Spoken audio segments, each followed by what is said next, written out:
not every walking horse person is a bad person, and not everybody that shows a Tennessee walking horse is a person that condones soaring. I think one of the issues that the industry finds right now is the opponents to the industry have labeled you either support the Whitfield Amendment or you support soaring of Tennessee walking horses, and that's just not true.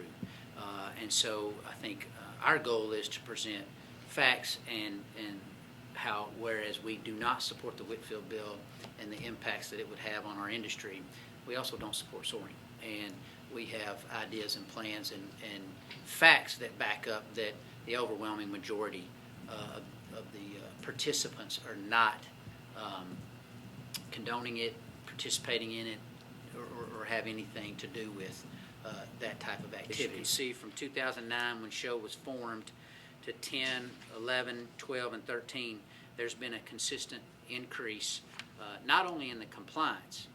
The other thing that I think, and this fact appears in many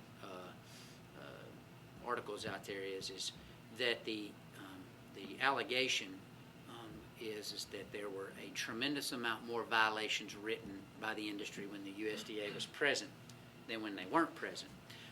And that came from the OIG audit. The OIG audit, though, ends in 2008. Even though it came out in 10, it was for the years 6 to 8. So from 9, 10, 11, 12, and 13, you see now virtually the exact same compliance percentage when the USDA is there and when they're not there. And that's something that the industry is extremely proud of. Industry leaders have been working in concert with the USDA on these inspections and on how to better them. They train with the USDA. So I think the relationship from the leadership at the USDA all the way down into the field, it's a good relationship. It's a positive working relationship. And so I think that has also allowed for there to be more, just a better environment. And I think that's led to statistics and an expectation of how the horses are to be presented to SHOW. And like I said, these are their numbers, not the industry's numbers. So I think that's shows a tremendous amount of progress. There is improvement. There is improvement in the compliance percentage. Not all Tennessee walking horses are soared. Just because they have a pad and action device on them does not mean that they have been soared. We read a lot about the heavy stacks and tall shoes and how terrible they are for our horses. Relatively speaking, they weigh less than a tennis shoe that we wear. So they're not harming the horse. They're not, and in fact, in many ways, they're providing a therapeutic value. Obviously, the Whitfield bill calls for a ban on the pad, weighted shoes, and action devices. We disagree with that.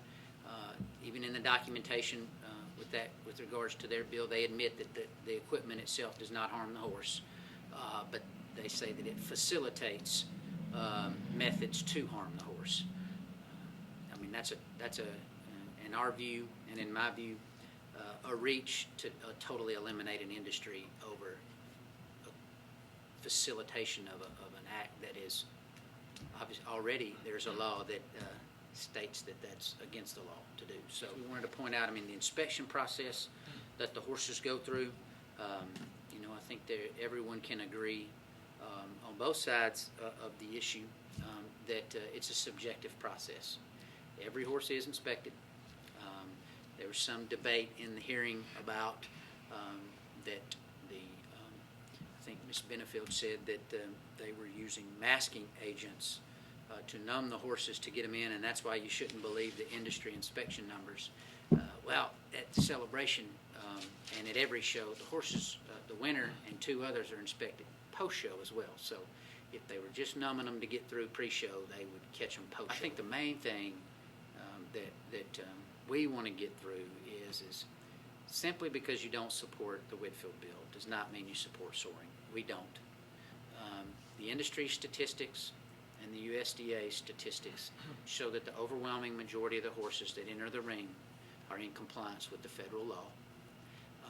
And if you take the sensationalism out, Do I think there are ways to improve? Absolutely. And I think the industry's doing its best to step forward and implement those, and they're not completely there. I don't think you would ever look to quit improving the process until you did reach 100%. So I'm not sure that you'll ever be where you can. The law was written in the early 70s. Technology's changed a lot. I think they need to embrace some of the technology. I think one of the witnesses at the hearing stated that technology has caught up to the horse trainer, and now it's time that the Horse Protection Act catch up with the technology. And I think it's time that our inspections of our horses become objective and utilize modern day technology and the methodologies that other breeds use to make sure, so that the subjectivity of the inspections, we say 96.6 from the USDA, 98.5% from the industry. The opposition attacks that and says, well, there's some of them getting in that shouldn't get in. You know, that may be true. It's subjective. I would say that would mean some are turned down that shouldn't have been turned down, and some may have been let to show that shouldn't have been let to show. It's the process and it's the numbers, and the numbers are the facts. So I don't see why you would want to, through legislation in today's environment, eliminate an industry based upon federal numbers that say that 96.6% of them are in compliance with the law. The debate itself, the fight itself, the contentious atmosphere, it's strangling the industry. And there are declines at the breeders, at the celebration, all across our industry.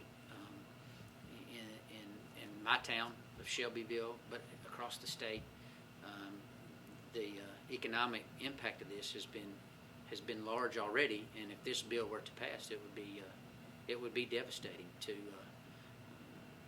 Tennessee, Kentucky, the Southeast. Obviously, the community of Shelbyville would be devastated.